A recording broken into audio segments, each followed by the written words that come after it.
on a soi-disant une représentation de la population avec notamment un sorte de panel qui est concocté par le pouvoir. Mais c'est totalement une mascarade, surtout quand on le voit après pour dire qu'à la fin, 3 ans n'est pas suffisant face à la situation. Mais c'est totalement rocambolesque. En fait, on pourrait même se poser la question finalement. Officiellement, les États de l'AES ont quitté la CEDEAO. Pourquoi encore se conformer à ce circuit-là de passer par des assises, mais pas tout de suite imposer leur idéologie qui est claire, qui est une idéologie assez autoritaire et qui n'a pas besoin de se constituer, en tout cas de se faire valoir par un soutien de la population. Parce que de toute façon, ils vont imposer leurs idées. On sait quelle sera la finalité dans cette situation. Il n'y a pas de débat.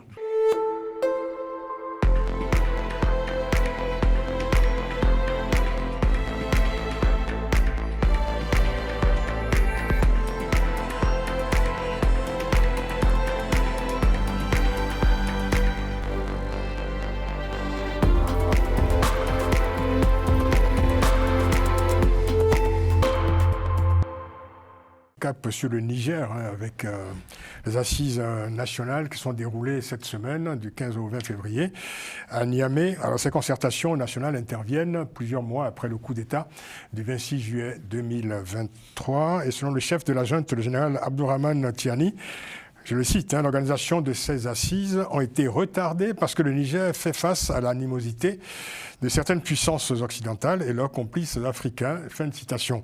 Alors, parmi les conclusions de ces assises, la plus attendue était la durée de la transition qui devait être fixée. Et le délégué à ces assises propose, je cite de nouveau ces délégués, ce communiqué, une durée minimale de 5 ans renouvelable, pouvant évoluer en fonction de la situation politico-sécuritaire de notre pays, du cahier de charge de la refondation et de l'agenda de la Confédération des États du Sahel, avec la possibilité pour les dirigeants des organes de la refondation de se présenter aux futures élections.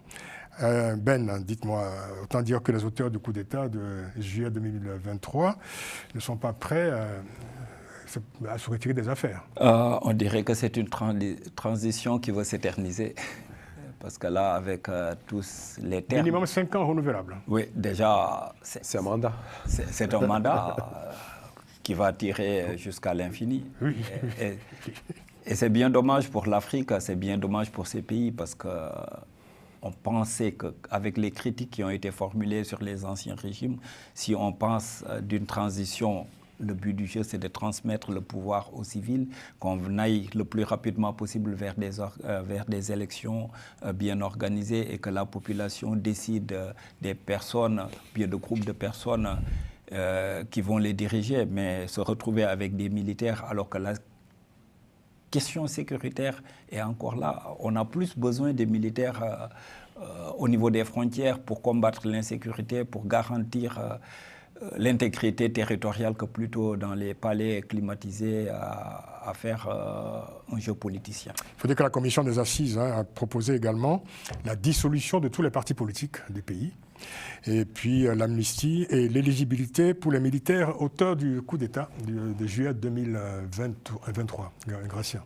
Oui, en fait, la réalité, c'est les gens qui représentaient qui étaient dans ces assises, parce qu'on a l'impression que c'est... Là, c'est la commission qui était chargée d'organiser, donc qui fait un communiqué final, qui fait ces propositions, qui sont certainement retenues d'ailleurs par les responsables ils ont fait, par les pouvoirs politiques. Sous la dictée. Mais en réalité, en fait, ce qui se passe dans ces pays, au lieu de faire, au Niger, au lieu de faire ce genre de délai, de supprimer, disons, de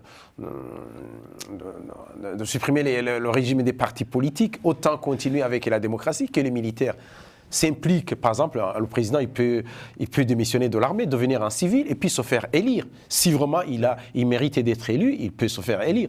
Rien n'empêche un ancien militaire de se faire élire, mais en réalité de rentrer dans la démocratie. Mais le problème, déjà, il est tenu par cette organisation de l'AES.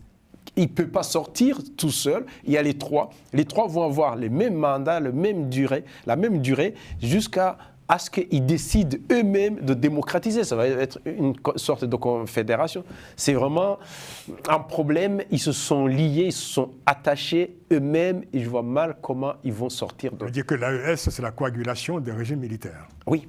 D'accord. Les trois régimes en tout cas. Les trois régimes. Maître Jean-Paul Benoît. Oui, moi, je vais être très net sur ce sujet. J'ai toujours pensé que ces coups d'État militaires, non seulement ne réglaient pas les problèmes, mais les aggravaient. Et on le constate dans tous les pays qui ont été victimes de ces attentats militaires, de ces régimes militaires. Si ça n'était pas des sujets graves, ça serait un sketch. Parce que chaque fois qu'il y a un régime militaire, on dit la transition, ça va être 2 ans. Alors l'Union africaine s'agite un peu, on dit bon, très bien. Ah, c'est fini, là.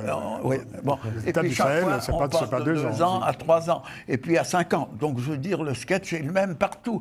Je prends le cas de la Guinée, par exemple, où Condé, qui n'a jamais démissionné de ses fonctions de président, la transition a dit on va rester 3 ans.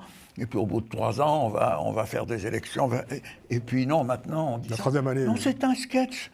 Si ça n'était pas grave, c'est un sketch, ça serait comique, mais c'est triste. Et moi, je ne suis pas dupe de toutes ces délibérations, parce que là, au moins, il est clair. C'est 5 ans plus 5 ans, et on dissout les partis politiques. Renouvelable. Là, au moins, c'est clair. Ah, ça. Mais justement, sur la forme justement, de ces concertations, parce qu'on a pu voir également ce même scénario, ces grandes réunions, on a vu ça dans d'autres pays où il y a des coups d'État. C'est comme une figure imposée. Quand il y a un coup d'État, on fait des assises nationales ou des concertations nationales. Ce qu'il faut dire, c'est que les voix, disons, dissonantes, les voix discordantes ne sont pas admises dans ce genre de réunions. Ce sont des débats, finalement, où ne sont admis que ceux qui sont d'accord sur tout. Exact. Oui, les régimes, en fait, utilisent et instrumentalisent ces assises pour acheter du crédit et faire croire qu'il y a un soutien de la population, parce que là, on est vu exactement dans la même situation qu'on s'est retrouvé au Mali et au Burkina Faso. Donc, on a soi-disant une représentation de la population avec notamment un sorte de panel qui est concocté par le pouvoir.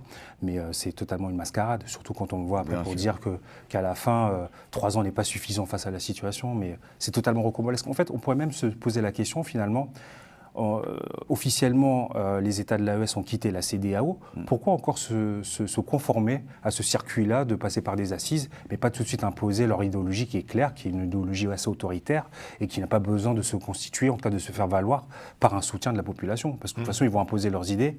On sait quelle sera la finalité dans cette situation. Il n'y a pas de débat. Ça va vous intéresser, Ben, ça. Alors, c'est un extrait du communiqué de la commission chargée d'organiser ces consultations nationales. Alors, selon cette commission, la transition doit s'inscrire, je cite, dans une période suffisamment longue pour permettre une refondation solide, assurant ainsi les bases d'une véritable indépendance et d'une souveraineté totale dans tous les domaines économiques, politiques, sociaux et culturels. Fin de citation. Alors, quand on voit ça, on se dit, finalement, c'est comme si rien n'avait existé avant au Niger, quoi. Parce que la refondation, évidemment, c'est une histoire... Il faudrait faire une sorte de dictionnaire des transitions. Comme ça, on a un dictionnaire, on prend les mots. C'est bien malheureux pour le peuple nigérien parce que... c'est triste.